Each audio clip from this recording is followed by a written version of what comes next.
Season 4 is going to be the biggest update we have ever made to Diablo 4 since it has launched. Our focus on Season 4 is to really make a lot of evergreen updates to the core systems of Diablo 4.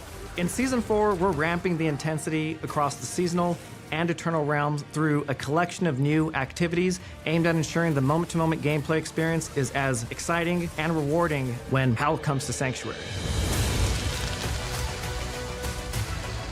Season 4 item changes are some of the biggest changes we've made to Diablo 4 thus far. We've never done anything like this. We are fundamentally changing how you engage with items, how you upgrade them, and along the way solving a lot of things that we've seen continually from our community that we agree with are pain points of our existing item system right now.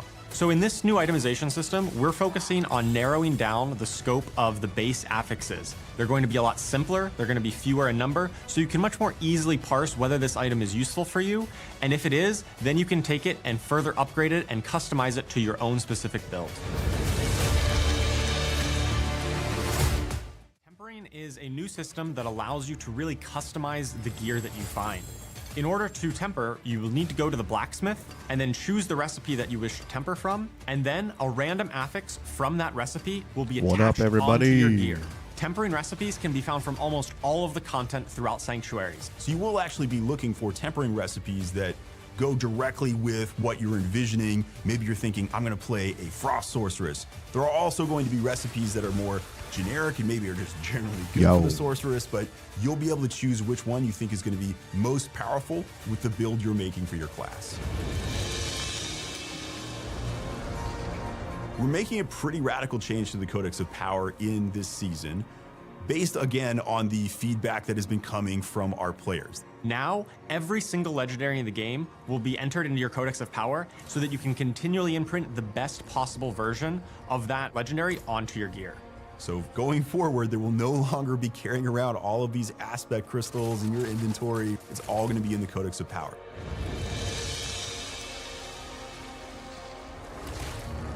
So part of the final system that we have is going to be greater affixes. What's a greater affix? Well, we want to keep it compelling that there are some drops that are even better than the others when you're trying to get the perfect build at endgame. Because of this, in World Tier 4, and only in World Tier 4, when an ancestral legendary item drops, there's a chance the affixes on it can roll as greater affixes. These will roll with bigger values that are normally available for that affix. Greater affixes are fairly rare, but they're not impossible to find. While leveling up, you're going to be able to find upgrades much more easily with this new system. Another part of itemization is going to be masterworking. Now, this is something really intended for that very high end game, again, World Tier 4. This is where a player is going to take an item, already has the affixes that they want on it, but now they go through a process of upgrading those affixes, getting even higher values on them. Masterworking really starts at level 100. Once you've already completed your build and found some of the best items, you're going to be able to test your build against the powerful enemies of the pit. The pit is a new endgame system that has been added in this season that is going to challenge players that feel that they have largely maximized their build. By pushing into more difficult tiers of the pit, you're going to be able to unlock rarer crafting materials to masterwork your gear even further. You're gonna have to play some of the hardest content in the game. What's going on? But once you do, if you're successful, you can go and make those affixes even stronger.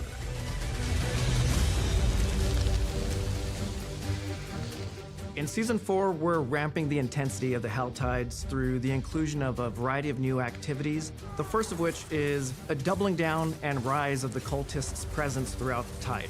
You're going to be running through the Helltide, seeing the cultists just conjuring up swarms and swarms of demons, adding to that sense of manic and chaos that, they're pretty well known for.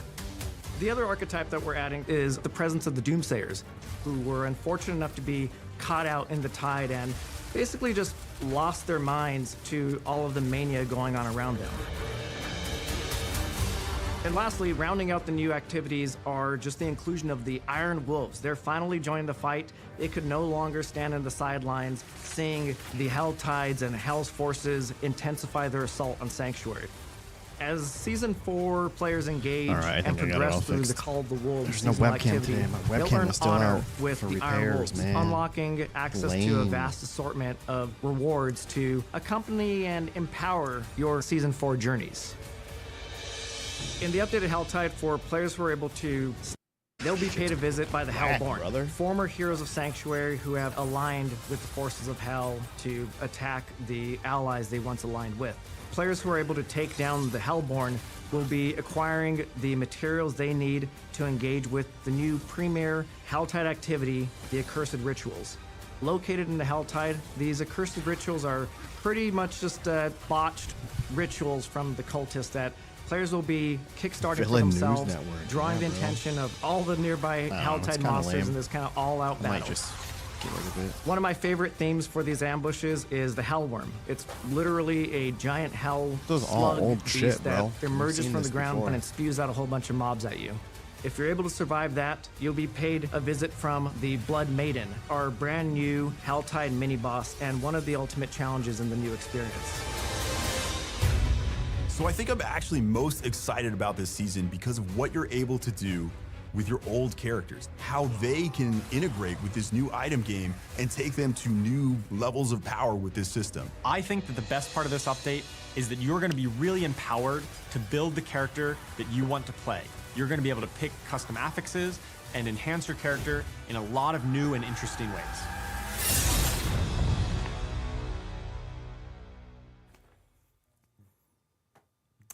Happy Friday, Diablo community. we go. Welcome to another Diablo 4 Campfire chat. I am Adam Fletcher. I'm joined here by a very familiar face, Mr. Adam Jackson. Hello, hello. Love The the Adams shirt. have invaded. We We've did it. taken We over. won. We have taken over. We actually are joined by one additional person, and this person is tuning in, patching in. I don't know what the phoning in. I don't know. From Albany, Blizzard Albany, and that's Mr. Dan Tanguay. Dan, would you like to introduce yourself? Yeah, sure thing. Hey, yo, Hi, Dan, I'm what's Dan up, Tanguay, brother? And I'm one of the lead seasons designers for Diablo 4. And yeah, we've got a lot of exciting stuff to share with you. Awesome. Great to hear from Dan. Dan is kind of like melting in Albany. I believe it's very, very warm up there.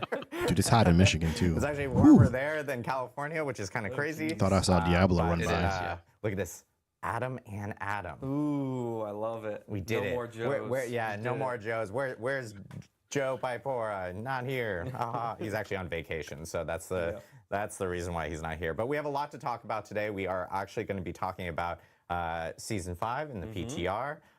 And we do want to, there's been a lot going on with Diablo 4 over the last sure couple has, months. yeah. Obviously, Season Season 5. 4 is launched. Season we of had double our mounts. mid-season update last Right week. around with we your clan introduced members. which is Just really the cool. random upper band Just pets, no yeah. one expected it, but we did introduce pets within Season 4.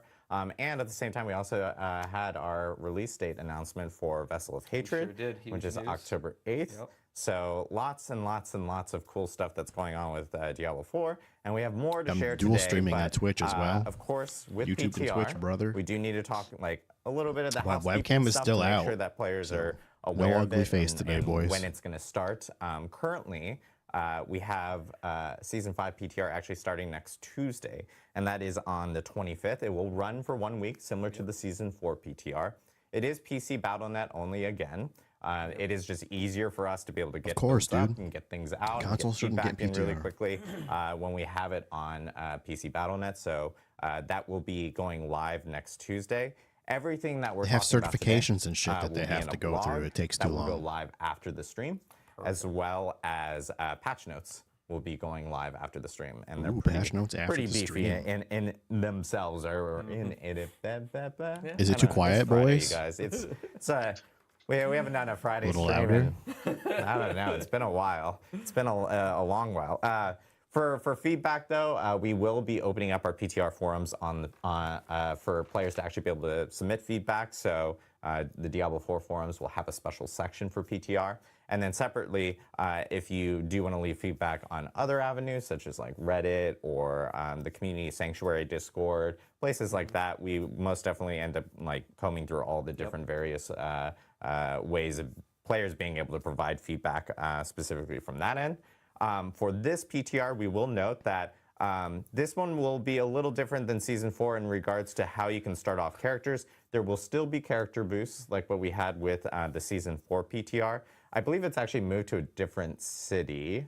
I can't recall. Is I the think news we thing had it too in obnoxious? Kyovashad before, and I believe it's in a different city, and I don't remember what recall city you go which city it is.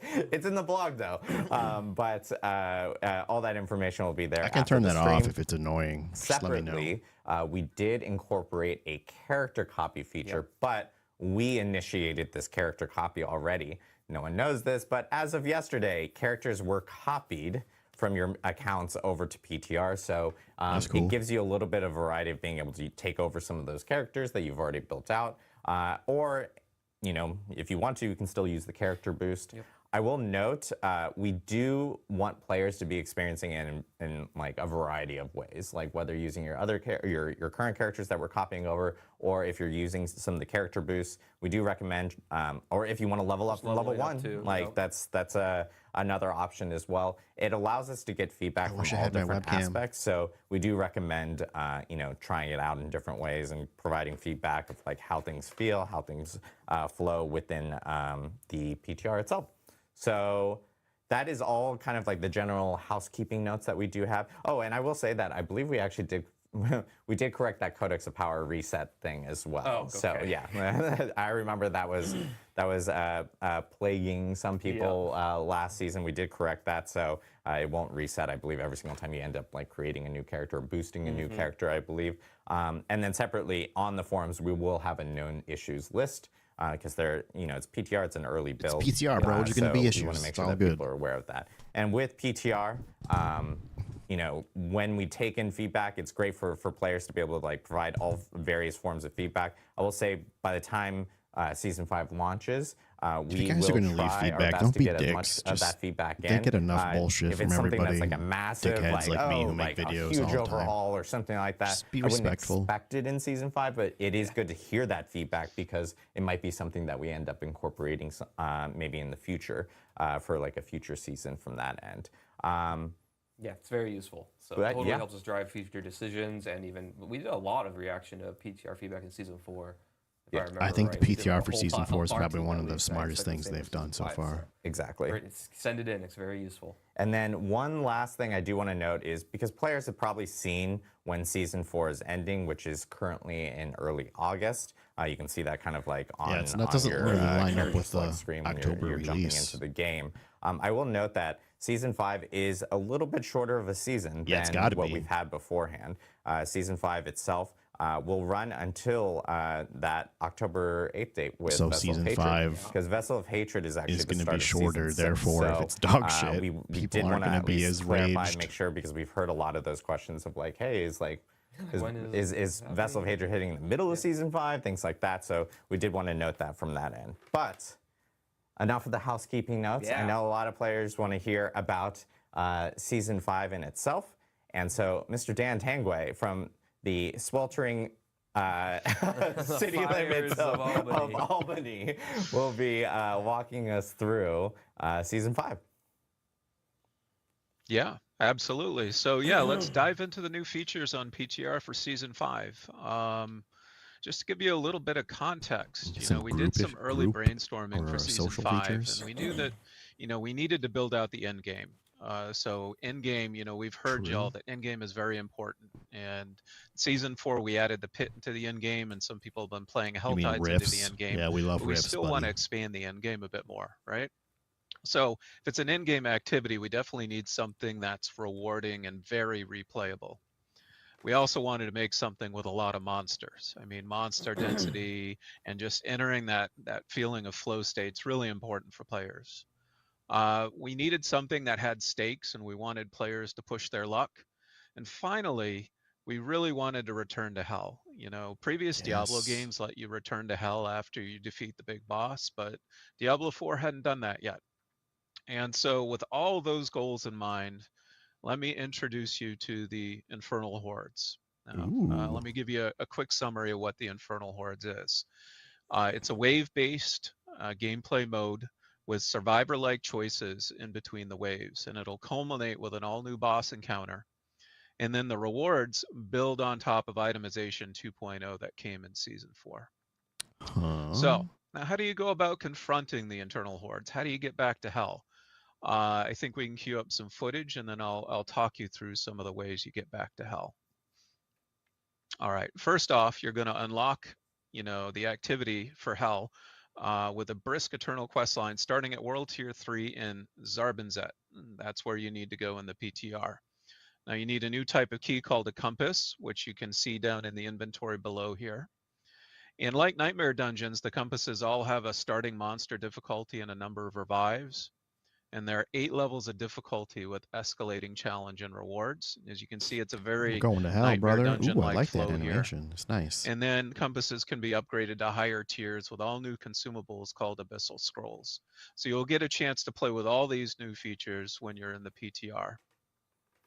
But let's really talk about the gameplay itself. And I think we've got some footage of the wave-based play that we can show off here. First off, gonna have a lot of monsters. Now, you have one monster here. This is the start of Are wave we going to 1. see Tomb Lord? And so you defeat this Aether Fiend, and it's going to drop something called Burning Aether, which is a new currency. Now, this new currency is specific to Hell, Just and what you we use need, it more to unlock the currencies. spoils of Hell at the end of a run. And at the end of each wave, there's going to be what's called the Infernal Offer. So let's get through this wave, and we'll take a look at the Infernal Offer. Now you see these hands reaching out from hell itself, and they're tempting you with a choice. You're going to choose the form of your destructor. You're going to pick a boon and a bane that impacts the rest of your run. And so now you've chosen a boon and a bane, and that's going to modify the gameplay that comes up next. And so How here creative! you're jumping Like, we into one haven't of the new gone to a activities that also triangular shape unlocks thing Aether in and this. put stuff in And podiums this is a Soul before. Spire. It's pretty similar have to never a Hell done Spire that. you'd see in Helltide. And you have to kill a number of enemies within that ring in order to be able to earn an Aether. And you can upgrade Soul Spires from the Infernal Offer as well if you like. And then finally, what you need to do is complete the number of waves in order to be able to confront the boss. Why is this And so you footage see look in like this shit? particular run, you're at 5 of 5 waves. So you are just about ready once you defeat this wave to go confront the new bosses for the Infernal Hordes. Oh no. So we'll finish collecting our Aether here, find our last number of enemies, and I think we're good. I think we're ready to go. So let's take a look at our new bosses. I think we've got some cool art to share here. So these are the Fell Council. They're going to be some familiar faces for Diablo 2 players.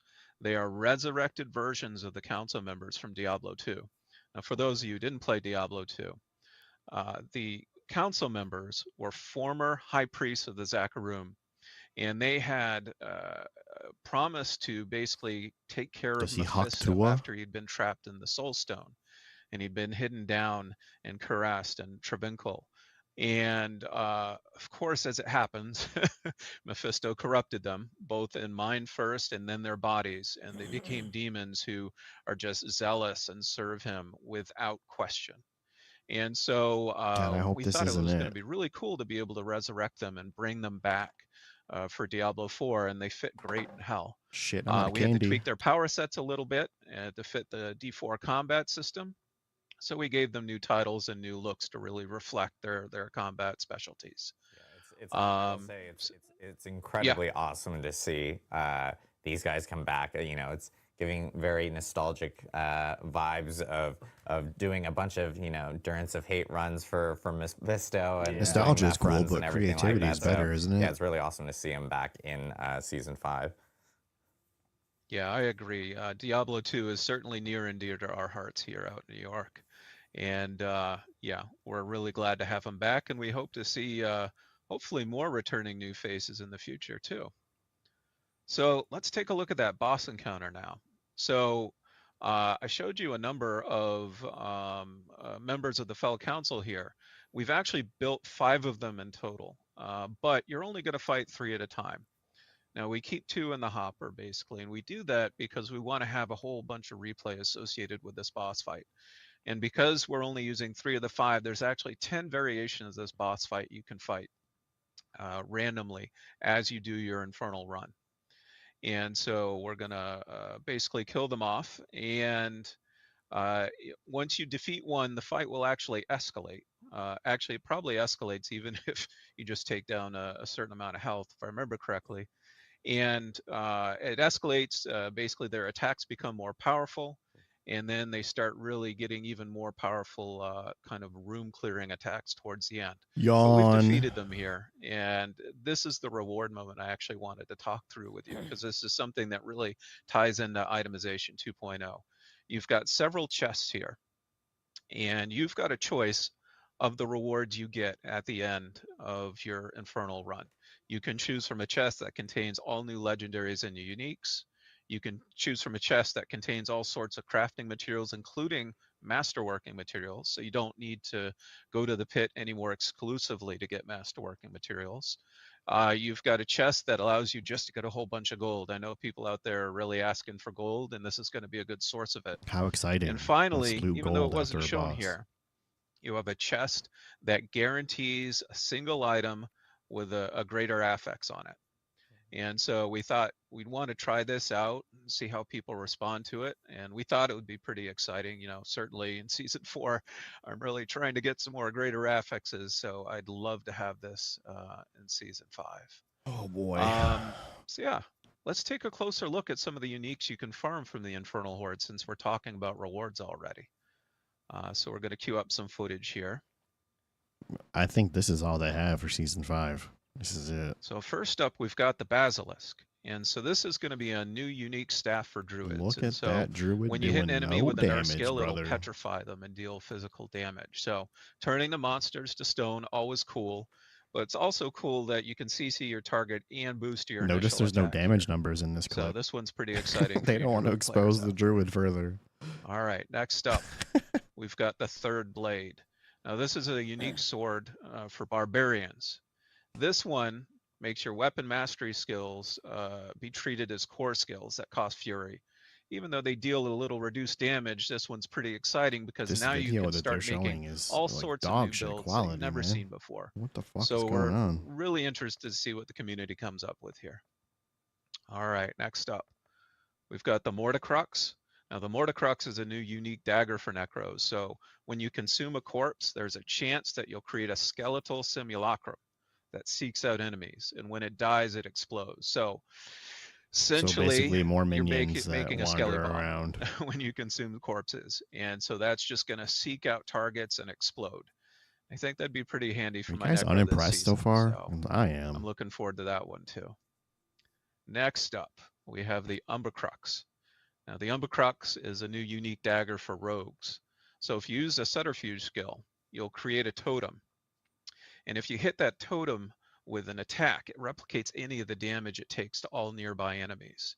And so it's a great way for essentially replicating and doubling down on the damage that you're dealing in. It's kind of cool, area. I guess. All right, next up we've got the Vox Omnium. Now the Vox Omnium is a new unique staff for Sorks. And so when you cast a core skill, it's going to cast an additional 2 basic projectiles based on the previous elements used. And so this allows you to really start comboing your core and basic skills together. And if you decide to have different elements associated with those core and basic skills, now you can start casting fire and lightning and cold all at the same time. So we're pretty excited about this one too. And the final one we're going to share out here is actually a new set of boots that's available for all classes. And these are called Rakanoth's Wake. And so whenever you use an ability with a cooldown, you'll trigger an explosion dealing fire damage. And so really, it's pretty straightforward. You're going to bathe your enemies in flames whenever you use a cooldown skill. So maybe I'm going to dust off my Whirlwind Barb here and slap them on and see how it does. So yeah, these are some of the uniques and legendaries that are going in to the Infernal Hordes.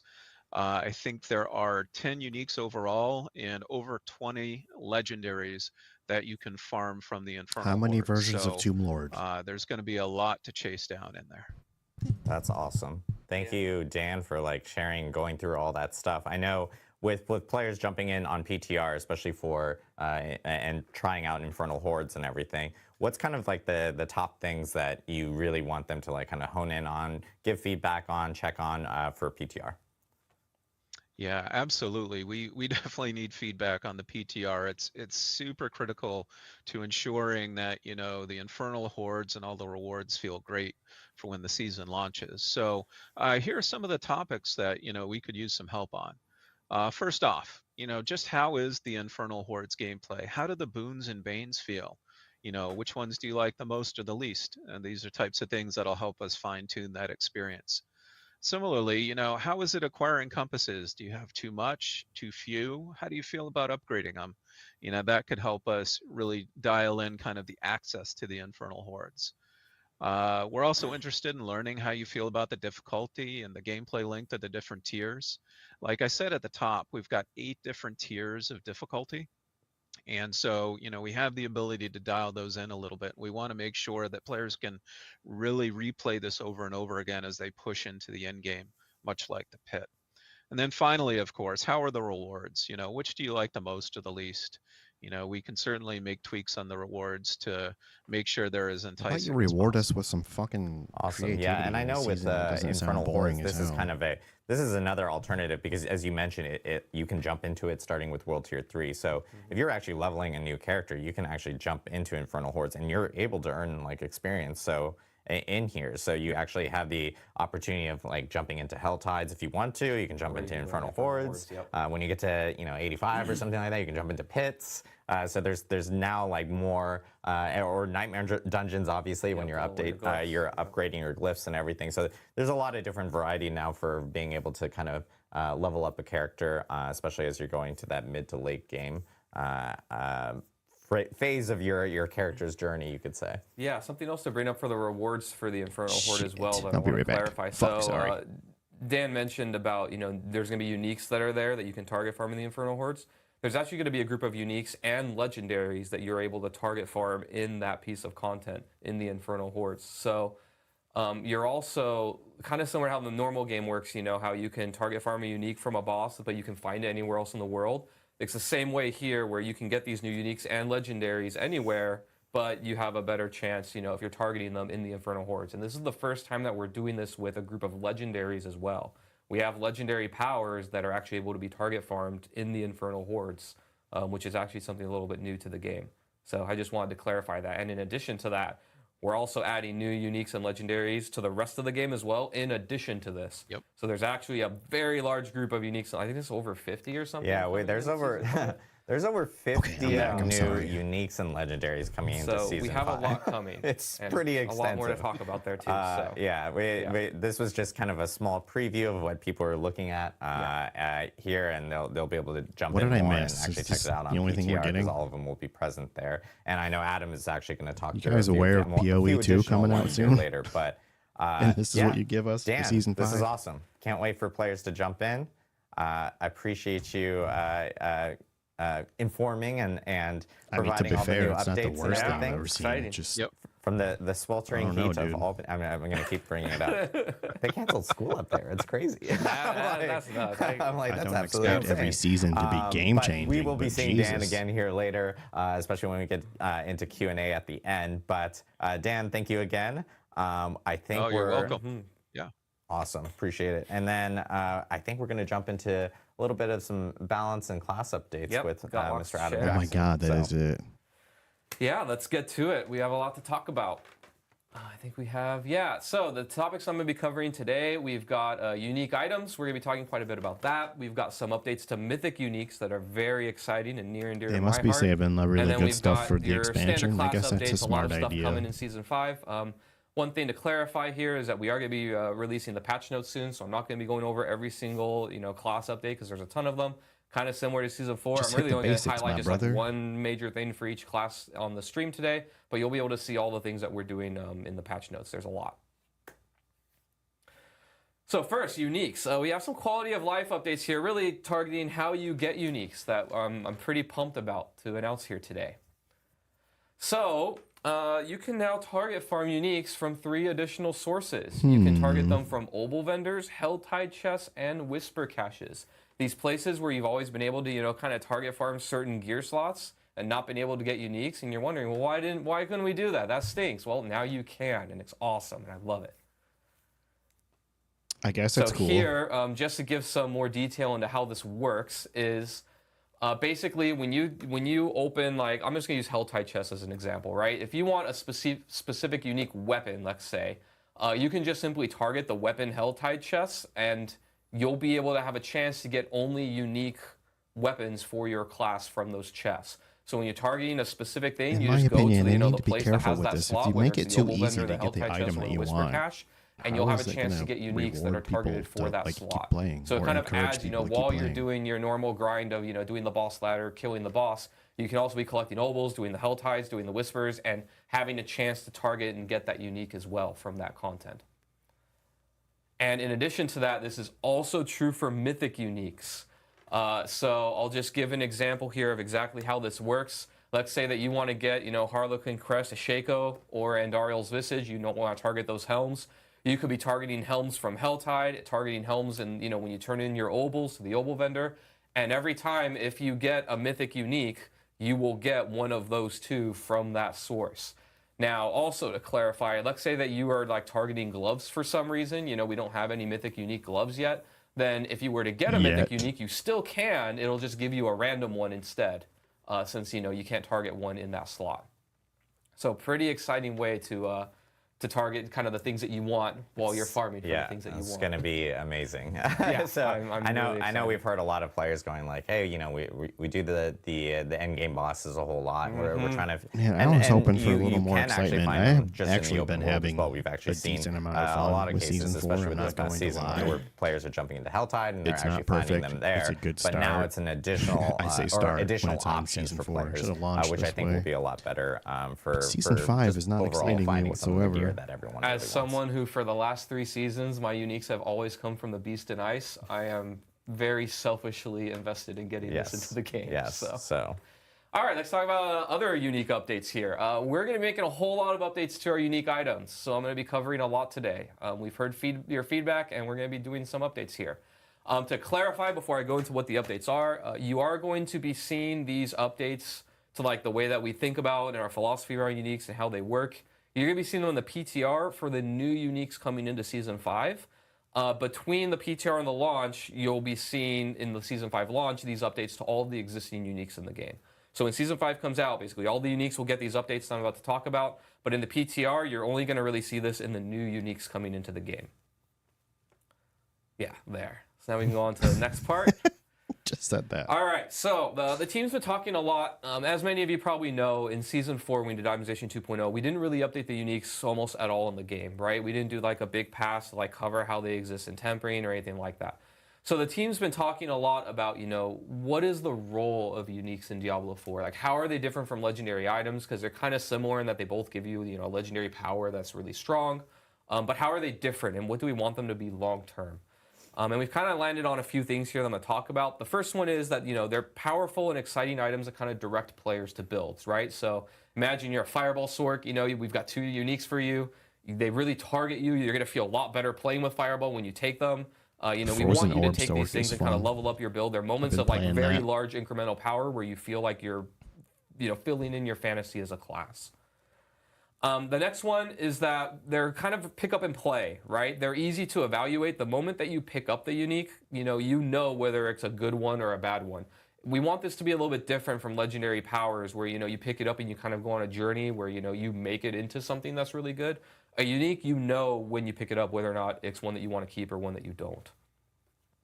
And then the last one, pretty obvious, but was worth saying, they're kind of more rare chase items that players don't see very often, When you're going through the end game, you're seeing legendary powers a lot because, we have a lot of reasons to give you a lot of them. You want to upgrade your codex. They are the way that you can, get greater affixes and temper and masterwork them. So there's a reason why you want to churn and look through a lot of them. Uniques, you do want to get a good one, obviously, but not nearly as often as like a legendary power. We don't need that aspect of their design. So they are more rare, they're harder to get, but when you get it, it's kind of like a more exciting moment. Like, did I get the perfect one? And then if not, Usually you go and try not. and get the next one. So let's talk a little about our goals for the update that we're going to be doing here. One of the things that we come to a lot that we talk about on the team is this idea. I like this quote of like players build their legendaries and players build around their uniques, right? Your legendary power is very, or your legendary items are very malleable. You know, the moment you get it, you don't know yet if it's going to be the best in slot item, but it has a chance to be. But they're also like able to fit in a lot of different ways. You can manipulate their stats via, you know, enchanting, via tempering, and masterworking. And so there's a lot that you can do with the item once you've gotten it. Whereas uniques, they're a lot more static, right? The stats on them can't change. You can't really manipulate them very much. And sometimes they have maybe qualities to them or stats that are a little bit inconvenient. And you got to figure out, like, how do I overcome this little detriment or make my build into where it's a plus instead of a detriment, right? Like, it's a fixed thing that you have to build around, which is very different than a legendary. Also, ideally, we want players to run 2 to 4 uniques. Are you shitting build. Me? You know, one of the difficult parts of this, and I think we're going to be continuing to work on with the balance. Some people can't even get one. They have to we want you to run some, but we don't want you to run all of them in your build, right? It's very easy to go one way or the other. I can very easily make you run no uniques, and I can very easily make you run like every slot is a unique by making them really, really crazy, right? We want these to fit in such a way that you're running some of them, the ones that are applicable to your build, or maybe some spicy ones here or there that you try and, you know, like make in a special way to work with you, but not all of them. I would say right now, like on live in Season 4, players are running more like 0 to 2 in their build, so it's not as much as we want. I'm waiting on a grocery delivery, so I have to kind of pay attention to the outside. It's very hot. And another one is we kind of want to move away from these generic fits-all build styles to sit on the porch, right? So one thing that I know a lot of players have talked about in the past that we've had is that some of our uniques are just so generically good, and this is particularly scary for us when it's like what we call a generic unique, which is one where every class can use it. And so like if every class can use it and every build can use it and it's better than like the build specific or class specific stuff, then it just becomes best in slot for everybody. And we've taken away your agency and your choice because you're just going to target this item and ignore everything else, right? The only items in the game that we really want to fit that role are like mythic uniques, where they're across all classes and they're so good, but they're also extremely rare. So you're very excited to see them whenever you see one. But all the other regular uniques, we don't want to fit that design space. So we're going to be trying to move away from these ones and readjust them and redesign them a little bit where they fit into all kinds of builds and kind of target something that they're really good at or that's a little bit more unique about them and make them really good at that and less generically good at everything. I like that idea. It's funny because everyone's in the chat going like, oh, rip Shaco, but we just literally, we just said. Mythics is not what they're a different beast here. I'm talking about all your regular ones. Yeah, Shaco's still going to be just as good, if not better, honestly. All right, so enough preamble, right? What are we actually doing? So we're going to be doing 2 big updates to uniques. The first one is we're going to be increasing the upper power of the unique effects and the roll range. We're going to be doing increasing the range from an average of 10 to 20 rolls, which I'll explain in a second. And then we're also going to be increasing the upper power of like how much you can get from the rolls. This is really just buffing pretty much most uniques across the board to compete with the new world of legendary powers that we live in, since, you know, they got extra power juice to them. I mean, now uniques are catching good, right? up. So as an example here, I gave, you know, if an older unique like one on live gave you around 40 to 80% multiplicative damage, that's going to go up to like 40, 100, maybe 120, maybe even higher. Really, the mandate is as high as we can get away with without breaking things. And then we're also going to be increasing the roll range. So this is like the number of possible rolls it can do from an average of 10 to 20. So it'll be a little bit harder to get basically, what we're targeting here is the discrepancy inside of a unique is a little bit wider, where the difference of like a low roll and a high roll is a little bit bigger, but the high rolls are way better than they were before. So they're more exciting when you get them really good, but it's a little bit harder to get there. And the next one is going to be updating the affixes, the actual stats on the uniques. We're doing a pass on all of them, and this is kind of what we're doing. The first thing is we're changing their stats to fit with the Season 4 updates, right? We're doing the things like we did before of simplifying stats, you know, getting rid of super conditional things, making them just more generically understood and good. We're also going to be adding tempering stats. We're open to really adding whatever we want that makes the unique fit the fantasy. So as an example here, you know, a lot of two-hand weapon uniques have a problem where they're all basically competing against bonus projectiles as an affix because you can just temper that onto your weapons, right? Yep. So when it comes to those kind of situations, we'll just slap the bonus projectiles on that unique, and now, you know, it's no longer competing in that way or we have to kind of dance around it. We can just put it. We're also open to the idea, by the way, of breaking slot restrictions, kind of like we did in Season 2. So you can have bonus projectiles or other things on other slots. You know, like uniques are where we get to play a little bit. and just really make something thematic and cool and build defining. And so they have less restrictions than everything else. And the other one is we're updating the stat power levels and the effects. So the idea here that we're thinking, and this is particularly nuancey when it comes to generic uniques, but stats that kind of fit the theme or the fantasy of the unique are going to be like way stronger than your normal stats, right? So as an example, if you have a unique that's targeting fire damage, maybe it's like a meteor or firewall on the sorcerer, whatever it may be, you know, that plus fire damage can be juiced up to be really, really high. Juice but it. stats that are more like generically good, like, you know, I don't know, attack speed, max life, resist all, those ones aren't going to be juiced unless it fits the theme of the unique really well. Right, so we have an example here of one that has been a problem for us in the past. I kind of want to go through how we would think about it. I'm not going to say exactly what we're going to do here to Tybalt's Will, but kind of give you our thought process, right? So Tybalt's Will, as many of you know, in previous seasons, was kind of a problem where it just became best in slot for almost every build. You know, the famous line we say is that it was, you know, damage on pants, which was, you know, impossible to get almost anywhere else in the game. And it turned out damage on pants was really, really good, right? It also gave you damage reduction, one of the best stats in the game. And then it also gave you it also solved resource in many ways for you as well, right? It gave you a bunch of resource whenever you became unstoppable, which wasn't too hard to do. So it was doing a lot of things at once. It gave you, you know, a very unique effect with putting damage on a slot that you don't get it. It also gave you resource, which is something that every class wants, you know, very heavily. And Adam, it gave you 3 extra potions. And 3 extra potions, yes. Now that one, you know, that's all right.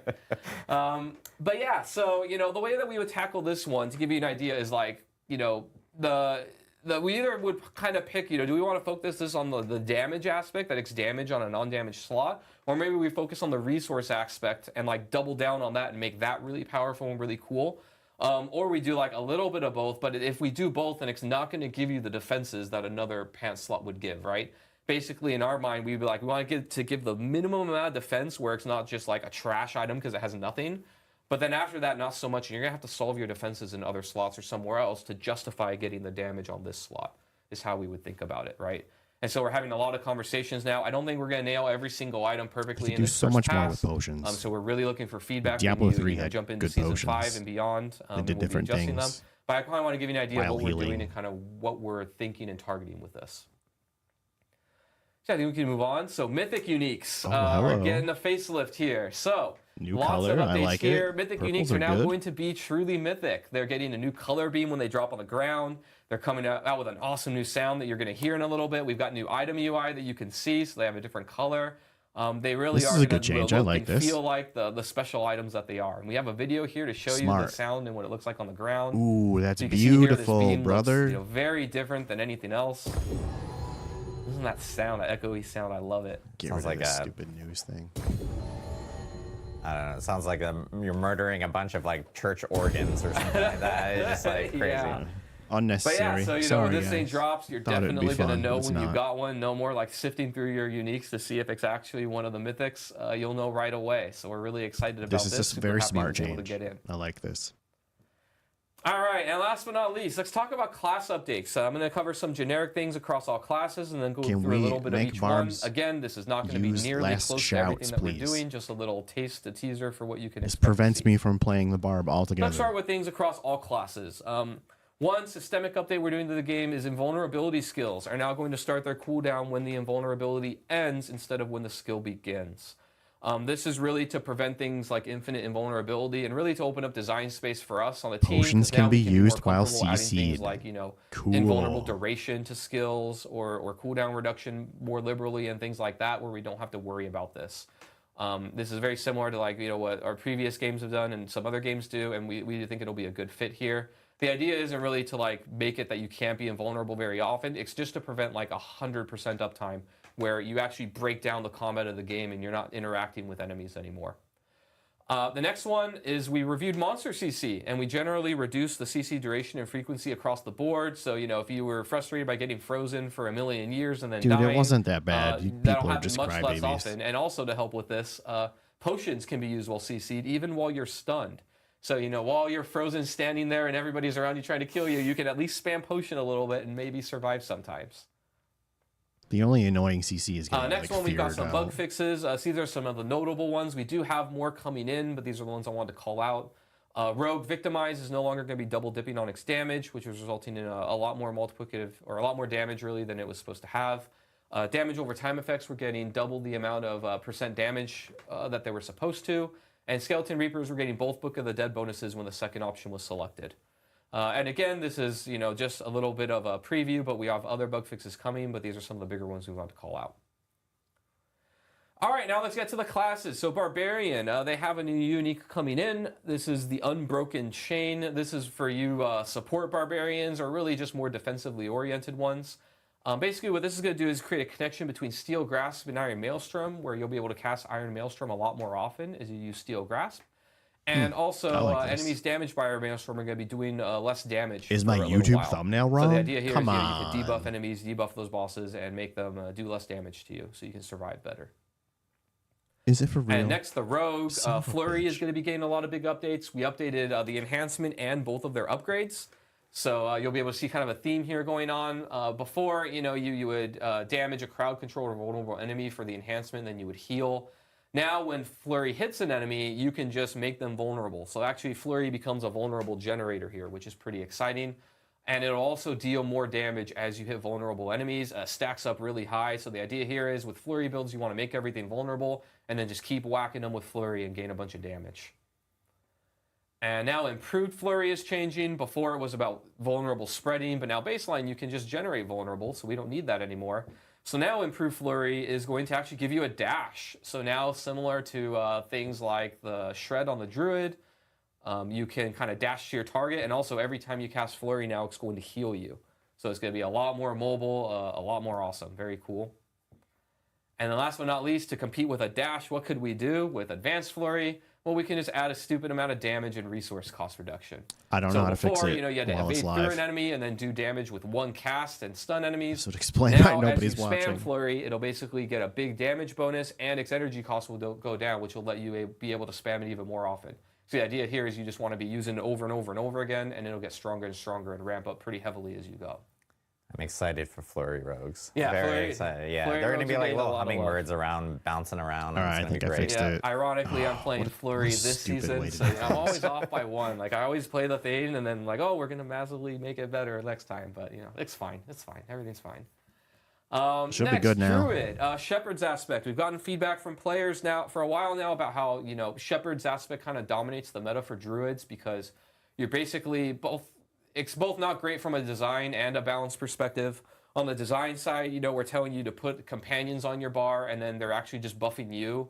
So, we make this companion build fantasy, but it's actually just making the player better. And then on the power side, you're basically just slotting 3 skills on your bar with your companions, and then not really caring about buffing them or using them, because they're just kind of there as proxies to make you better. So Druid we've bear changed form it is a now joke. where, basically it's going to be about the companions. So your companion so skills unimpressive. are just going to deal damage for every companion that you have. So, the bigger your zoo, the better your zoo is going to perform. And to compensate players, we're doing some pretty massive buffs to Druid skills baseline to compensate. So, your skills are just going to be getting that damage baseline, and in many cases a little bit more. So you can check that out when you see the PTR notes, the PTR patch notes after this. But we basically just buffed everything across the board and made it so that Shepherds isn't required anymore. Next, for the Sorceress, this is Axial Conduit. I'm really excited about this unique. This is your Chain Lightning unique. So Chain Lightning builds, you finally have a unique that really talks to you. Look at that. And you can see here kind of our Alternates stats between and that new orbiting philosophy you I and told you seeking about. up to 3 enemies You have a chance to double cast when it Chain Lightning on returns. pants Oh my instead of God. just a weapon. So that's pretty cool. So basically, the way that this works, we're going to have a video, but I'm going to explain to you how this works, because it actually changes your skill pretty significantly. So now when you cast Chain Lightning, the way it's going to work is it's going to cast and bounce on enemies just like before, but then it's going to come back to you and orbit you a little bit. And then it's going to go out and hit another enemy, and then come back to you in orbit, and then come out and then go out and do another enemy. This sounds It's going to awesome. do that back and forth a few times. And every time it comes back to you, it's going to drain some of your mana. And after it drains so much mana, after coming back 10 times, the bolt is actually going to explode for a ridiculous amount of lightning damage on enemies. Let's see it. So there's a mini game here where basically, and by the way, you can cast multiple Chain Lightnings when this is out. You're It's gonna basically be going to be like mana running a dead. gambit here, and the mini game is you want to stack as much resource regeneration as you can, so that your lightning bolts can survive being drained over and over and bouncing everywhere, so they can last to their explosion and do a ton of damage to enemies. Holy shit. One thing I want to call out here also is that because it drains mana, resource cost reduction won't work on that drain. You're actually going to want to focus on gaining resource, which is a little bit different and kind of makes this build a little special, I think, and unique compared to other resource builds based around resource. So now let's see it in action here. You'll see what one cast looks like, and then I think we'll see what it looks like when you spam it. Ooh. So you can see here, it circles you, goes and hits enemies, circles you, goes and hits enemies, and then it does a big explosion at the end that we've tuned the damage to be pretty high. See there? So then it explodes. So, oh wait, do we have one where it casts a bunch of times? Maybe we don't. There we go. Yeah. So see here, you can see that as you go, like keep going, and then explode a bunch of times. Another thing I want to point out is if you're hugging enemies at melee range, as it's circling you, it will also hit enemies. So you now have a way to like really maximize your damage by hugging bosses and such. The damage goes way up. I like that. I like it a lot. So next, last but not least, the Necromancer. So we got some feedback. We've had this for a while and felt this on the team where, Necromancers the golem are boring. we really love. We love our golem boys. And, but sometimes it can be frustrating where you tell the golem to go somewhere, and then he kind of takes a while. Didn't I just complain about this? Do his slam or his shout or whatever, and, things can get in the way. And so we've kind of upgraded him a little bit. I'll let the video speak for himself here. But so now you can see your golem will Hulk smash and just jump on enemies and slam them down. So this will work with other all minions of your golem are still types, useless, by the way, not just the Iron Golem, but now your golem is going to leap to the area that you tell him to go and then cast its ability. So we're really excited about this. Shout out to Charles Dunn who got this change in, and our animators who helped us out. But we're really pumped for it. It looks amazing. Your regular minions are still stupid. So those were the class and balance changes. And I know we jumped a slide there. How dare you, production? No, but we are, as they wave to me like, I'm sorry. We do want to go into some quality of life updates. We do have a significant amount of quality of life updates we do want to go through that will be available in Season 5. And you guys will actually be able to check this out in the PTR. Hurry up. So now we can go to the next slide, where we do want to talk about some Helltide and Whisper updates specifically.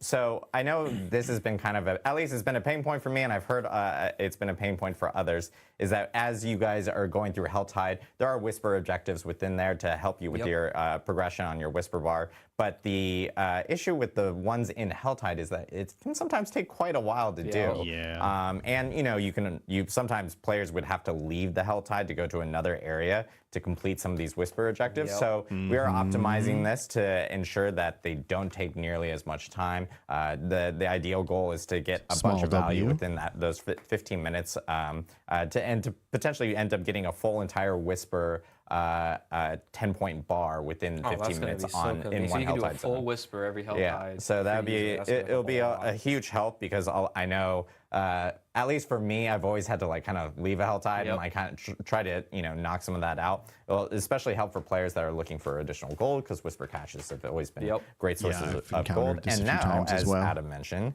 you can also use Whisper caches to target farm. Ooh, baby. So it's keeping things more optimized for players, which we know will be way better there. The next thing we do want to talk about is also Baneful Hearts. I know this may not sound like a huge quality of life thing or a buff of any sort, but we have noticed that players have had a lot of Baneful Hearts within their inventory. We do want to make these a little bit more valuable so they won't drop as frequently. We know that players will still have a significant amount, but maybe not hundreds and hundreds like some people have within their inventory. About 40. But players should not have any type of issues regarding having a ton of these Baneful Hearts. But we are tweaking the drop rate because they were dropping a little too much there. Tempering. Yeah. The very, very I guess brought up topic. People like talking about tempering. It's pretty popular. Yeah, so I want to take a minute to talk about tempering and kind of how the design team sees it, and kind of what we're happy with, what we think could be better, and some adjustments we'll be making in Season 5. So first, high level, kind of how we see tempering. we really think that it's important that items have an endpoint where players know kind of that the item is done and that they're not hoarding lots of them forever on the chance that they can all be good. Looking for. Right? I love One that of this the is, big key goals of Season 4 was that we didn't want you saving 1 million items in your stash space. And while we know that bricking an item never feels great, we do need that to be something that's possible to do in the game, so that you do know not get when rid the of journey is item done bricking. and you're not just holding Stop on being to a an item baby, forever. everybody. So that part we actually Shit think is working very happens. well, where It's an part of item the is done game. and you try and go get another one, and so you're always interested in items and trying to have that game loop I'm go absolutely fine with your items being bricked. or until you feel like your character is maxed out on its power. But we do agree with players that the RNG right now is like completely out of their hands, Yeah, which it's doesn't really fucking feel nuts. great.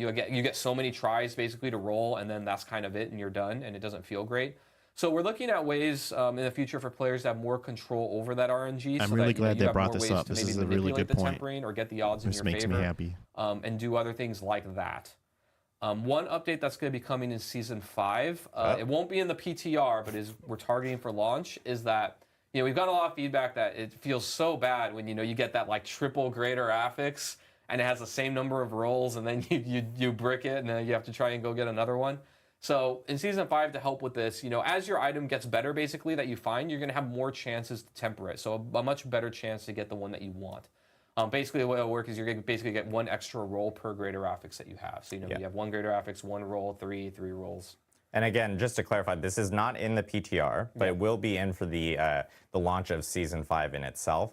And again, just to reiterate, It's supposed to feel amazing. If you're getting perfect rolls to all help the out time, experience then it's with not going to tempering, feel as good we've noted. anymore. We You're just agree going to with players expect that it doesn't always feel great. And so you guys should expect to hear more updates to tempering after we get through Season 5 for sure. Yeah. All right. Next up, weapons. What the fuck? Yeah, so I'll talk about this one a little bit. What the we took a fuck? look This at chart. Yeah, this chart.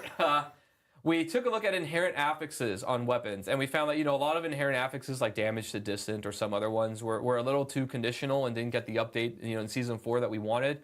So we went back and made them a little bit more generically useful and better across more builds. So we have a little chart here, but you can see kind of this is going to be the new inherent affixes on all the different weapon types. So we've made quite a few adjustments here. As an example, vulnerable damage is on bows, and dot damage is on axes, which I believe Scythes are going to have minion damage. But yeah, so we made quite a few updates. We basically just looked at the matrices of everything and kind of adjusted it to see what makes sense. So basically, you're just going to have things that actually impact your builds much more often on the weapons that you want.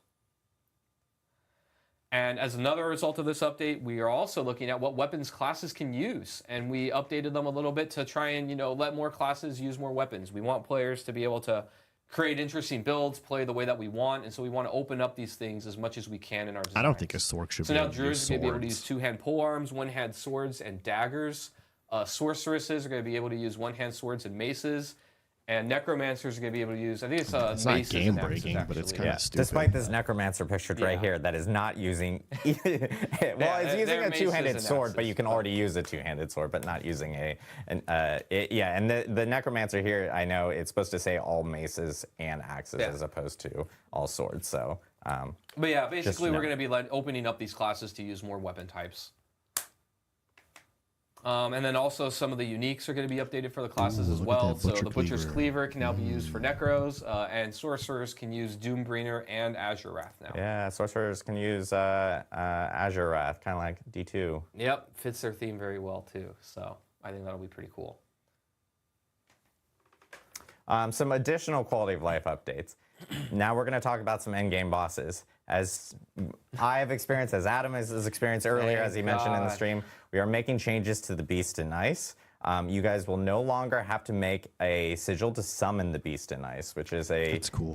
huge quality of life update. The Beast will Huge. now live in a standard dungeon. The crawl to W. get to the Beast in Ice is much, much shorter now. It's going to be more similar to what we've seen with some of the other endgame bosses. And then at the same time, Eternal players that have maybe already built out some of these sigils, we made sure to keep you in mind so you can still use the sigils to fight the boss. You won't just you won't need summoning materials. You can just use the sigil right there in the boss room in itself. And this no longer requires sigil dust to actually summon the Beast in Ice. So some big changes to the Beast in Ice to help out that that whole entire feel, especially when you're really target farming the Beast in Ice. Sometimes it was kind of brutal to have to go through the whole entire dungeon each and every time. Yeah, so many times. Yeah. So next we have Varshan. Varshan, the body parts are pretty much being reduced to one. I know it was eating up a lot of inventory space. It was kind of hard to manage at times and everything. So we're optimizing this, making this better. So now you'll just need one body part to essentially summon Varshan going forward, starting with Season 5. And one big thing that we're going to call out here before, and this is kind of like the cherry on top, let's actually just play the clip and see if people actually notice it. And if not, then we'll call it out. What could be different this time? Poor Duriel. Yeah, Mythic Unique maybe? Oh. No, that's not it. Oh. Good gear, though. Yeah, But something that is interesting here is the cauldron has reappeared. You can just resummon him again. There's the altar right there. You can now resummon all could the speed endgame bosses farm without him. needing to run out of the dungeon Reset the and thing reset and the go back dungeon. in. So this will help a whole lot. Will make things way better in terms of like optimizing when you're for time and everything. Yeah. Especially when you're in a party and you're like, everyone leave the dungeon so I can reset and Yeah. stuff like that. Now you'll be able to do that Coordinating all your immediately homies sometimes for is, all the end game ridiculous. bosses, which is a Super huge convenient, feature I yeah. know that players have been asking for. So that Can we will get be some, like, also social incorporated features, into please? Season Better 5. social features? So lots and lots of changes for Season 5. One other thing, I did want to call out regarding tempering because just to clarify, because we've got some people going like, oh, I don't understand like the greater affix stuff, like in terms of additional rolls. If you have a 1-star greater affix, you'll get 1 additional roll. If you have like a 3-star or 4-star or something, you would get 3 or 4 pending the amount of stars that you actually specifically have on your item. Yeah, I think it goes up to 3. Yeah, three. Sorry, yeah. Yeah. 4 is Uniques more is specific. only 4 uniques, is but they 4 is can uniques. temper. Yeah. If I'm thinking about razor plate or something like that. But the other thing that I did want to call out is that this is actually going to be retroactive. So for players that still have maybe an item that they may have potentially bricked and it's sitting in their stash, you know, just for like memento purposes or anything like that. Or whatever, yeah, when your Eternal, character does move to Eternal, if it was a greater affix, like a 3-star greater affix or something like that, you will end up getting those 3 additional rolls afterwards. So that will appear after these changes actually are implemented with the start of Season 5. It'll just be on your Eternal character, obviously, because your seasonal character will move to Eternal. As I fix my earpiece. That's like falling out. Oh, no. But one other thing I did want to call out as well for Season 5, we have some really big like accessibility options that are being added to the actual game. That's always and nice. we really, really need some testing on this in the Season 5 PTR. This is actually called out in our blog. We'd really love if players can actually check them out, test them out, provide feedback.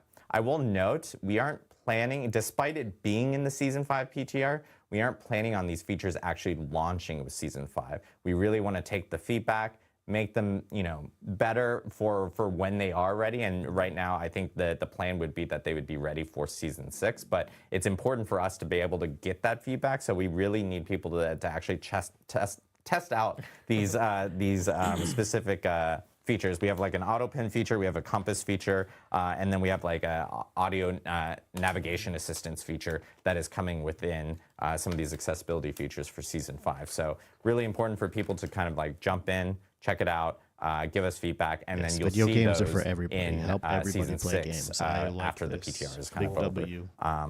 But that is kind of like a huge wrap up of all the stuff that Yeah. is coming for the Season 5 PTR, and even a little bit more of even some of the stuff for Season 5 itself. We do want to take some questions, and we still have Dan on the line from the burning hells of Albany. Can we get good questions this to time? answer any questions that we may have. But I know we have a question specifically teed up. So if you have questions, please ask them in Twitch chat, which is where we have live chat going on right now, and we will try to get through as many as possible. Cool. But first question I believe we have is, because I teed up this question, are there any new class buffs coming to Season 5? Specifically, if Adam can answer, Druid and Sorceress, because I know, we hear you, everyone, about Druid and Sorceress. I know we talked a little bit about it here, but if you can like expand on it a little bit. Yeah. Yes, there are new class buffs coming to Season 5, covered it a little bit. I think one they call out that people talk a lot about right now is, how barbarians in particular are pretty strong, and then, the classes that can't get as far as they can in the pit, feels kind of bad.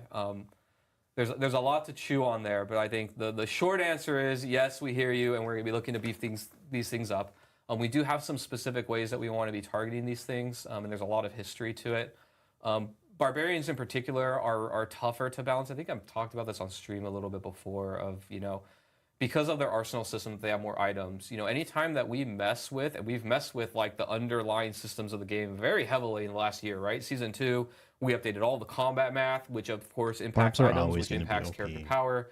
We've updated in Season 4 all of itemization, which obviously directly impacts the arsenal system very heavily. So when we do these large shakeups, it's a lot more difficult in a short amount of time to get everything exactly perfect of how the combinatorics of those effects are going to impact classes, right? So that's one end of it. Another end is what we're trying to do, and we started with this in Season 4. Is we're looking at the other class mechanics. And we want to kind of beef them up and give them the treatment that we kind of gave with the Necromancer in the Book of the Dead. In Season 4, we actually wanted to try this as an experiment. Like, hey, the Book of the Dead, the minions, the sacrifice bonuses, they're what really make Necromancer feel really cool and special and unique. So we're going to, try and catch that up, so to speak, to the arsenal system on the Barbarian. And not only just increase the numbers, right? Because just increasing the numbers is kind of easy. We even did that in the mid-season patch. If you look at the Druid boons, we increased them by 50%. That's a very double long in answer cases. to this question. But we think to really help solve that on a fantasy and even just design perspective, we want to like overhaul and really look at these mechanics and make them way better and more thematic to classes.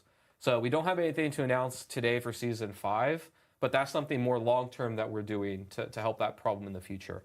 In the short term, we are, looking at, fixing the issues with these various classes, buffing them up in different ways, making different builds and other things viable and trying to keep that parity. We're also looking at, bringing down the outliers of power with the Barbarian in different ways to make sure that they have more parity with other classes as well. But that's kind of our short and long-term vision of where we want this to be. Awesome. I know we have a question specifically, and this is something I've seen a few times regarding Season 5 for Dan, because Infernal Hordes, people are seeing this gameplay and they're hearing about like, okay, like can I play this on Eternal and Seasonal? Can I play this? Is this like an ongoing thing going forward? Like what can players expect, Dan? Sure, yeah. So with Season 5, we wanted to build out the end game. And because we're building out the end game, we wanted to make sure that any of the end game things we're putting in are on both Seasonal and Eternal. And so in this PTR, you'll be able to test out the Eternal version of Infernal Hordes. And so any of the rewards you get from it, all that's Eternal. So all players are going to benefit from it. So Awesome. It's not really seasonal. Yeah, so all then. players will benefit from it, and as Dan mentioned, it's a new end game feature. So it's like something that will be continuous beyond even Season 5. That makes it worse. Looking at. So yeah, players can expect to jump in Infernal Hordes going forward, which is pretty cool. Yeah. And yeah, the feedback is going to be incredibly important during this PTR. As Dan mentioned beforehand, all the specific items that we're really You might as well hoping to keep get, it Season 4 and just feedback add on, this since regarding, it's going to Eternal how Realms the too. boons feel, how Just the rewards let feel, Season how 4 rock out. the combat Season feels, 5 and is the waves basically and stuff nothing. like that will be really important for us during this specific moment. It's not a seasonal edition. What is the It's just just another Season 5 addition to question, the game. and hopefully you might be able to answer this, Dan. This from Lucky Luciano. Shout out, Diablo partner. What is the equivalent pit level of the 8th difficulty of like the Infernal Hordes? Pit What level, is I the guess, or equivalent Nightmare pit Dungeon, level? or Monster you're- level. Yeah, you're making me do math here. Yeah, we just adjusted pit levels Yeah, too, so good so luck. tier 8 of the Infernal Hordes is going to be equivalent to about monster level. I think it's 180 to 200. So it goes up pretty high. That's pretty late.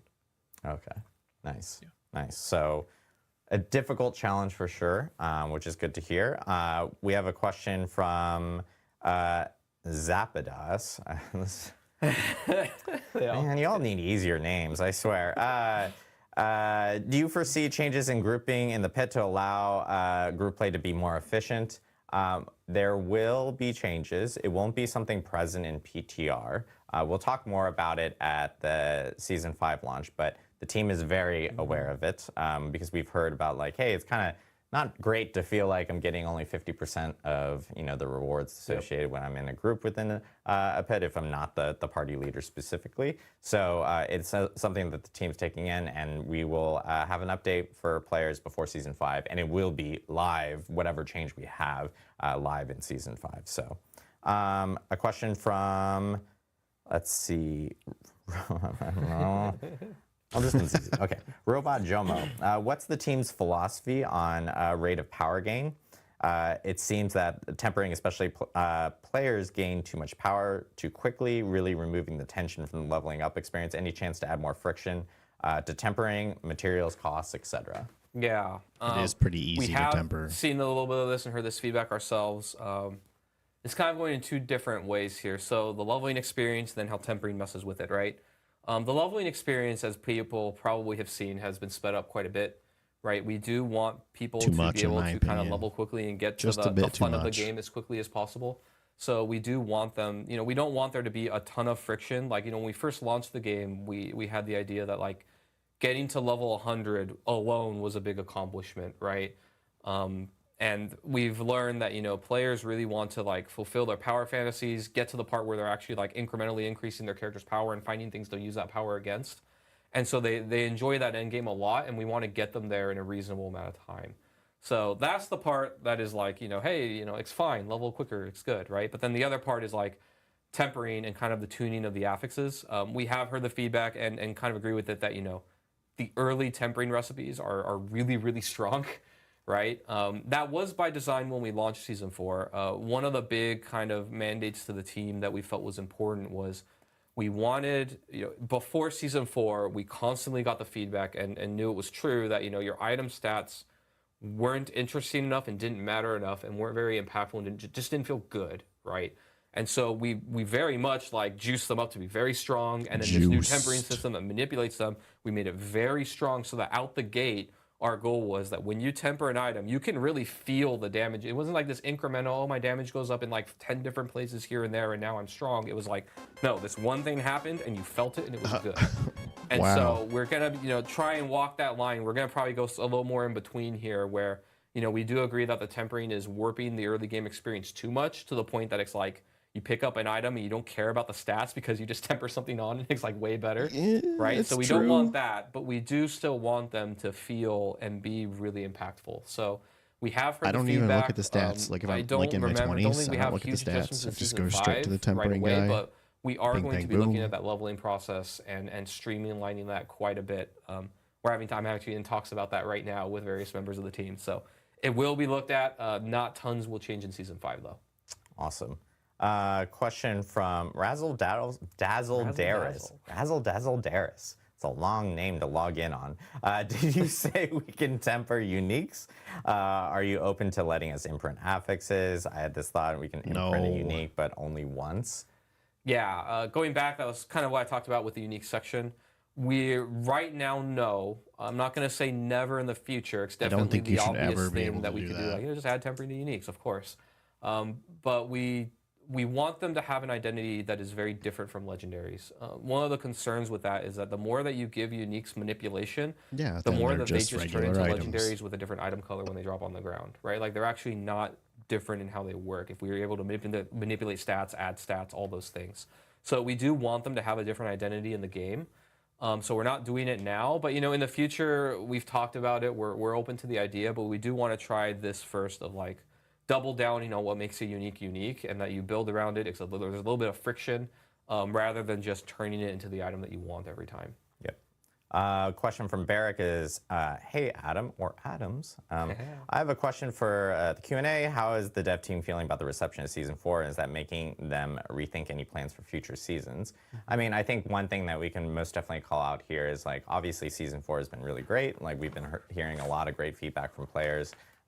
and we're very well aware of how everyone's been enjoying it. I think one huge thing that's helped with that as well was the idea that we had a PTR for season 4, and now we're seeing that again PTR for is the season smartest 5. thing they have ever done. So we know having that moment where players can actually jump in, provide feedback, give us some notes on specific things is really beneficial, especially when we have new huge features like what we did for season 4, which was obviously tempering, masterworking, the pit, all new hell tides. There was a ton of new features, and then of course with season 5, players are now going to be able to run through Infernal Horde, tons of new gear, and legendary aspects for them. So it's just a ton of stuff that we know that we can most definitely take feedback on. Having those moments has really helped us with some of those decisions. Yeah, I would say on the design team side, I know the people on the team are very happy with how season 4 went. It couldn't have gone better really in our eyes.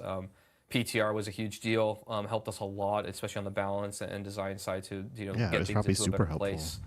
Another thing I may call out with season 4 is that I think how to phrase it, there's been a lot of disruption to the game, right? And so when there's that much disruption of we update all the core math and all the items and everything, it's very difficult to get things into a fine-tuned state, right? And without giving anything away, we have big updates coming in the future with expansion and other things. But one of the things that we're looking forward to, I think, as a team is when we've kind of settled down a little bit on the big disruptions, like overhauling all of itemization and things like that.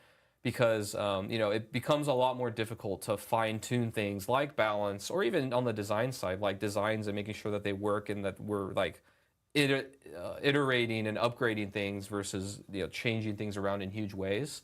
So while we think it was really successful and we're happy with how itemization 2.0 turned out, the team is looking forward to making the things as they are and make them work better and more do fine-tuning work. And so I think you can expect in the future as a player, after we've done some more disruption and made the game in a really good place, we're very happy with it, which we're really close to now, I think. That you have tighter class balance, tighter designs, tighter roles for things, and just one of the things that excites me and excited the team about season 4 was the tons of quality of life improvements and how much of an impact that makes on players, which I think we knew, but it hit home in season 4, right? Just the Crafting Codex of system Power, is how that good. changed and how that completely fixed, the hoarding of items and things like that. I think are what really jazz us a lot, because it just makes that flow experience better, like the boss ladder, being able to reset bosses, stuff like that. I think is actually really impactful and good for the longevity of the game. So we're excited. Next to do more question, things like please. All right. Last question that we have here is Sate. Well, it's just Satan's. Oh, Satan's with a Z and 666 afterwards. Very good Very theme. Diablo. Yeah, Perfect. very Diablo theme. Is specifically asking, what is the seasonal theme? Or are we holding back any information right now regarding that and stuff? Dan, I don't know if you want to clarify here, or if you want me to, you can. All right. So we haven't announced the name for the season yet, as far as I know, but the seasonal theme seems, I guess, fairly obvious. We're going back to hell, and so the theme is pretty much returning to hell. And while the Infernal Horde is just one part of that, the rewards are another part. And when we have our season 5 live stream, we'll go into all of the rest of the things that we have planned for season 5. Exactly. Yeah, we have some additional stuff to talk about when we do actually have our season 5 live stream. We're just right now, the biggest focus for this stream is for people to hear about the content that they're going to be able to play in PTR, and we want people to really hone in and focus in on that, so we can actually get that feedback for the team here, and we can make any changes that we may need to. Yeah. So. But yeah, that is kind of going to wrap us up for today for our Q&A. I'm going to lightning round a few quick things, because I'm sure chat will kill me if I don't call it out. Sure. I know we're getting a lot of questions about loadouts. It is, again, still something that we are very well aware of. Amazing. We still plan on. It just takes a lot of time. It's a huge amount of overhaul changes and everything from that end. I would love separately, we this has been coming up a lot. Auction House There are currently no No. plans right now for something like that, but No we auction hear you house. guys. We No. feedback, things like that. Let us know. But right now, those are the two big things that I've been seeing a ton in chat. I just want to address them before people go like, "You're not Well, reading maybe. chat. What, you're in some like alternate universe chat or something like that." But PTR again, just to remind everyone, starts next Tuesday. It runs for 1 week. It's on PC BattleNet only. Please provide feedback on our forums, next Reddit, Tuesday? social media, That's, our community Discord, things Fuck. like that. We're always looking around. We really value the feedback that we get during these PTR processes. And of course, at the same time, patch notes on the blog are live immediately after this stream. So check out Diablo4.com when those do get up. Next time you guys see us, next time we stream, is July 18th. It's the Spirit-Born reveal. Ooh, that's yeah, exciting. Everyone gets to check out the Spirit-Born. So we'll be The back class live that on nobody stream on wants. July 18th. We'll be revealing the brand new class coming to Diablo 4 that will be part of Vessel of Hatred. So we're really excited about that. And yeah, I think that wraps it up. I want to give a huge shout out to Dan in Albany. Yeah, thank Stay you, cool, Dan. Dan. Yeah. Enjoy the AC. Stay cool. The burning fire under him. Yeah, I that's all know, see. exactly. And thank you again, Adam Jackson. And from everyone on the Diablo 4 team, we wish you a wonderful weekend, and we'll see you in PTR next week. Thank you, everybody. See you guys.